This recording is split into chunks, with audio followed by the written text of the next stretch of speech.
नमस्ते।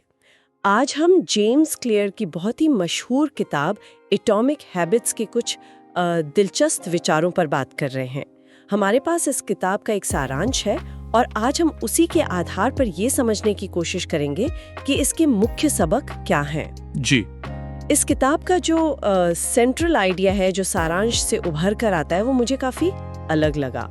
ये कहता है कि जिंदगी में बड़े बदलाव लाने के लिए कोई बहुत बड़े तूफानी कदम नहीं उठाने, बल्कि रोज की छोटी छोटी लगभग न दिखने वाली आदतें ही काफी हैं। ये थोड़ा सा उल्टा नहीं लगता सुनने में? हाँ बिल्कुल, ये जो पारंपरिक सोच है ना कि बड़ा सोचो बड़ा करो, उसको ये सीधी चुनौती देता है।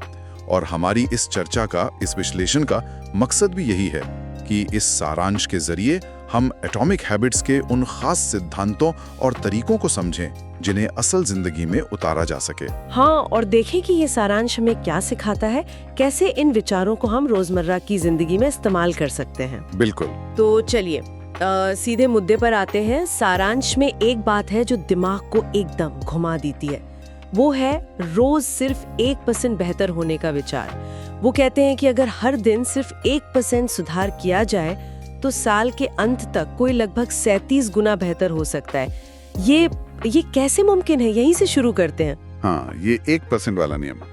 तो पहली बात जो सारांश से साफ होती है वो ये कि बड़े नतीजों के लिए बड़े झटके जरूरी नहीं हैं। रोजाना के छोटे मगर लगातार सुधार ही असली खेल बदलते हैं।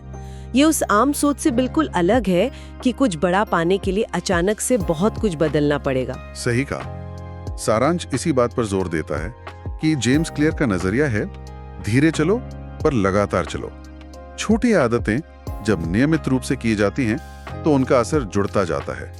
जैसे वो कंपाउंडिंग इफेक्ट होता है ना, चक्रवृद्धि ब्याज। हाँ, ब्याज पे ब्याज वाला। बिल्कुल वैसा ही ये सोच उस दबाव को कम करती है कि हमें रातों रात बदलना है।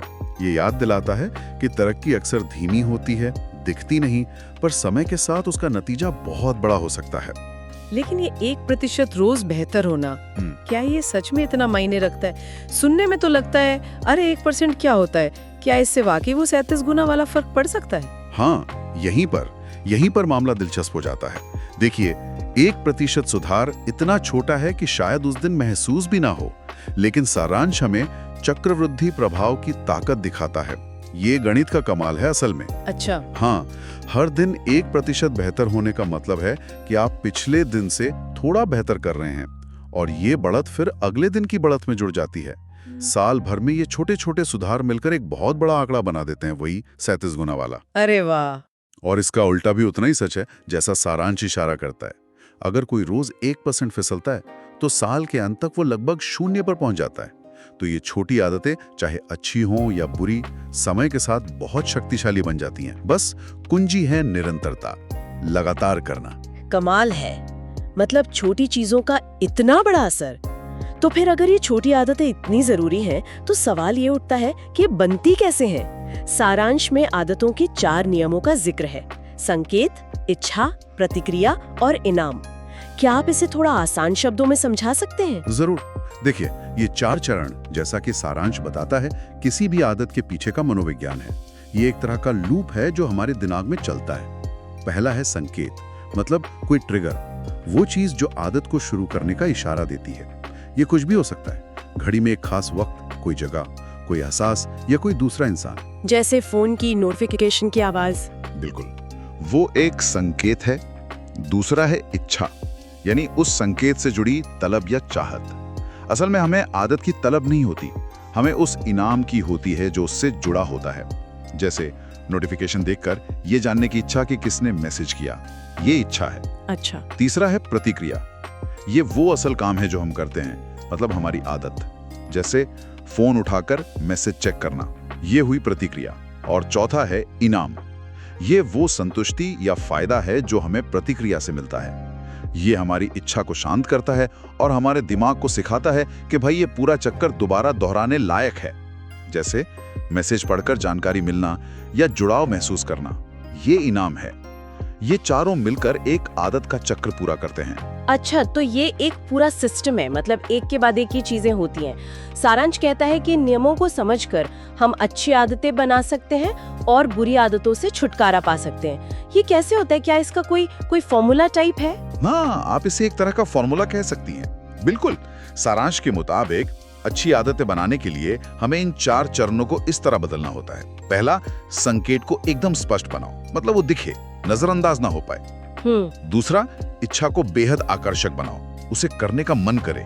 तीसरा, प्रतिक्रिया को बिल्कुल आसान बनाओ, कम से कम मेहनत लगे उसे करने में। और चौथा, इनाम को तुरंत संतोषजनक बनाओ ताकि दिमाग को फौरन अच्छा महसूस हो, इंतजार ना करना पड़े।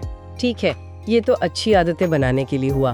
और बुरी आदतें तोड़ने के लिए? उसके लिए बस इसका ठीक उल्टा करना है, जैसा सारांश सुझाता है। पहला, संकेत को अदृश्य बना दो, वो नजर ही ना आए तो अच्छा। दूसरा, इच्छा को अनाकर्षक बना दो, उसे करने का ख्याल ही बुरा लगे। अच्छा। तीसरा, प्रतिक्रिया को बेहद मुश्किल बना दो, उसे करना एकदम पहाड़ जैसा लगे।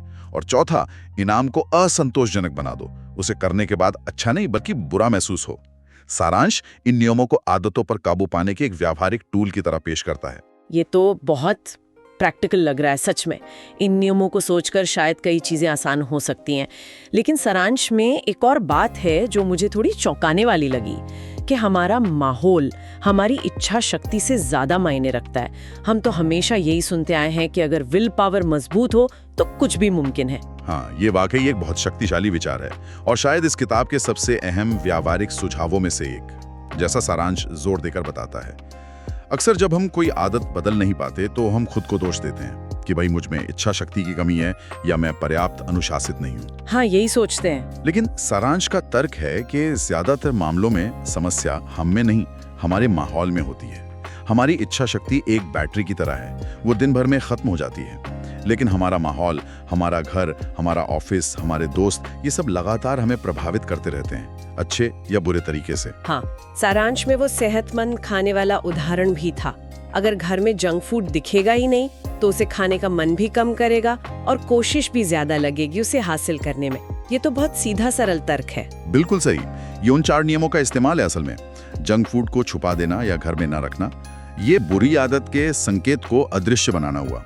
अगर वो सामने नहीं है तो इच्छा भी कम जागेगी, और अगर इच्छा जाग भी गई तो उसे पूरा करने के लिए बाहर जाना पड़ेगा, यानी प्रतिक्रिया मुश्किल हो गई। सही बात है। इसी तरह अच्छी आदतों के लिए माहौल को मददगार बनाया जा सकता है। जैसे सारांश शायद सुझाता है कि अगर सुबह दौड़ने जाना है तो रात को ही जूते दरवाजे के पास रख दें, ये संकेत को स्पष्ट बनाता है। अगर गिटार सीखना है तो उसे केस में बंद रखने के बजाय सामने लिविंग रूम में रखें, ताकि वो दिखे और याद आए। हाँ, अपने माहौल को इस तरह से डिजाइन करना कि सही काम करना आसान और गलत काम करना मुश्किल हो जाए, ये इच्छा शक्ति पर निर्भर रहने से कहीं ज्यादा कारगर रणनीति है, ऐसा सारांश का मानना है। ये सोचने का एक बिल्कुल नया तरीका है। मतलब खुद को बदलने के बजाय अपने आसपास की दुनिया को थोड़ा बदल लो। अब सारांश में एक और गहरा विचार सामने आता है, लक्ष्य तय करने से ज्यादा अपनी पहचान पर ध्यान केंद्रित करना। यानी ये सोचने के बजाय कि मुझे वजन कम करना है, ये सोचना कि मैं एक सेहतमंद इंसान हूँ। ये कैसे काम करता है? लक्ष्य तो हमें दिशा दिखाते हैं ना। हाँ, लक्ष्य दिशा जरूर दिखाते हैं, इसमें कोई शक नहीं। लेकिन सारांश के मुताबिक असली और टिकाऊ बदलाव पहचान से आता है। इसे पहचान आधारित आदतें कहा गया है। ज्यादातर लोग परिणाम आधारित आदतें बनाने की कोशिश करते हैं। वे तय करते हैं कि उन्हें क्या हासिल करना है, जैसे मैराथन दौड़ना है या एक किताब खत्म करनी है। लेकिन पहचान आधारित आदतें इस पर ध्यान देती हैं कि आप किस तरह का इंसान बनना चाहते हैं, जैसे एक धावक बनना है या एक लेखक बनना है। तो ये ज्यादा प्रभावी क्यों है? सिर्फ सोचने का तरीका बदलने से क्या होता है? ये सिर्फ सोचने का तरीका बदलना नहीं है, ये प्रेरणा के स्रोत को बदलना है। देखिए, जब आप एक लक्ष्य का पीछा करते हैं तो प्रेरणा बाहरी होती है। लक्ष्य पूरा हुआ, प्रेरणा खत्म हो सकती है। लेकिन जब कोई व्यवहार आपकी पहचान का हिस्सा बन जाता है तो प्रेरणा अंदर से आती है। आप रोज सुबह दौड़ने इसलिए नहीं जाते कि आपको मैराथन दौड़ना है, बल्कि इसलिए जाते हैं क्योंकि आप एक धावक हैं। और धावक क्या करते हैं? वो दौड़ते हैं। ये आपका स्वभाव बन जाता है। अच्छा, ये तो दिलचस्प है। हर बार जब आप अपनी मनचाही पहचान के अनुरूप कोई छोटा सा काम करते हैं, जैसे एक लेखक की तरह रोज एक पन्ना लिखना, तो आप सिर्फ एक काम पूरा नहीं कर रहे होते हैं, आप असल में अपनी उस पहचान को वोट दे रहे होते हैं, उसे मजबूत कर रहे होते हैं। ये छोटे छोटे काम सबूत बन जाते हैं कि आप वाकई वो इंसान है जो आप बनना चाहते हैं। वाह, ये तो बहुत गहरा है। इसका मतलब आदतें सिर्फ काम नहीं है, वो इस बात का सबूत है कि हम कौन हैं या कौन बन रहे हैं। तो क्या ये उन 4 नियमों से भी जुड़ा है? हाँ, बिल्कुल जुड़ा है। जब आप अपनी पहचान पर ध्यान केंद्रित करते हैं तो उन 4 नियमों का इस्तेमाल और भी शक्तिशाली हो जाता है। आप अपने माहौल को ऐसा बनाते हैं, संकेत स्पष्ट, प्रतिक्रिया आसान, कि आपकी पहचान के अनुरूप व्यवहार करना बिल्कुल नेचुरल लगे। और जब आप वो व्यवहार करते हैं, प्रतिक्रिया, और उससे आपको संतुष्टि मिलती है, इनाम, क्योंकि ये आपकी पहचान से मेल खाता है, तो वो आपकी उस पहचान को और पुख्ता करता है। ये एक सकारात्मक चक्र बन जाता है। ये समझ आ रहा है कि ये सिर्फ इच्छा शक्ति या अनुशासन की बात नहीं है, बल्कि एक पूरे सिस्टम की बात है जिसे हम खुद डिजाइन कर सकते हैं। तो सारांश के हिसाब से ये किताब किन लोगों के लिए सबसे ज्यादा फायदेमंद है? क्या ये किसी खास ग्रुप के लिए है? नहीं, सारांश इस बारे में बहुत स्पष्ट है। ये किताब लगभग हर किसी के लिए है, चाहे कोई छात्र हो, नौकरी कर रहा हो, अपना कोई काम शुरू कर रहा हो, या बस अपनी जिंदगी को थोड़ा बेहतर बनाना चाहता हो। ऐसा क्यों? क्या आदतें इतनी यूनिवर्सल हैं? हाँ, क्योंकि आदतें ही हमारी जिंदगी की बुनियाद हैं। हमारा स्वास्थ्य, हमारी उत्पादकता, हमारे रिश्ते, हमारी खुशी, सब कुछ काफी हद तक हमारी आदतों पर निर्भर करता है। हम सब अपनी आदतों के, कह लीजिए, गुलाम या मालिक होते हैं। और ये किताब, जैसा कि सारांश दिखाता है, सिर्फ बड़े-बड़े सिद्धांत नहीं बताती, बल्कि बहुत ही व्यावहारिक, कदम दर कदम निर्देश देती है। ये जटिल मनोविज्ञान को सरल, करने लायक कामों में तोड़ती है, जिन्हें कोई भी अपना सकता है। इसका जोर सिर्फ क्या करना है पर नहीं, बल्कि कैसे करना है, इस पर है। ये इसे बहुत सुलभ और असरदार बनाता है। हाँ, ये बात तो साफ है कि सारांश इस किताब को बेहद प्रैक्टिकल और उपयोगी मानता है, जो सिर्फ थ्योरी नहीं बल्कि असलियत में काम करने वाले तरीके बताती है। सही कहा। और इसका छोटी, मतलब मैनेजेबल कार्रवाइयों पर जोर देने से कम डरावना और ज्यादा करने लायक बनाता है। ये उन किताबों से अलग हैं जो बड़े नाटकीय बदलावों का वादा करती हैं। ये धीमे, स्थायी और वो चक्रवृद्धि विकास का रास्ता दिखाता है। तो आज हमने एटॉमिक हैबिट्स के इस सारांश से कुछ बहुत ही महत्वपूर्ण बातें समझी। सबसे पहले, रोज सिर्फ 1% बेहतर होने का वो विचार और उसका अविश्वसनीय चक्रवृद्धि प्रभाव। फिर आदतों के वो 4 नियम, संकेत, इच्छा, प्रतिक्रिया, इनाम, और कैसे उन्हें अच्छी आदतें बनाने और बुरी तोड़ने के लिए इस्तेमाल किया जा सकता है। हमने ये भी देखा कि हमारा माहौल कितना शक्तिशाली है, शायद हमारी इच्छा शक्ति से भी ज्यादा। बिल्कुल।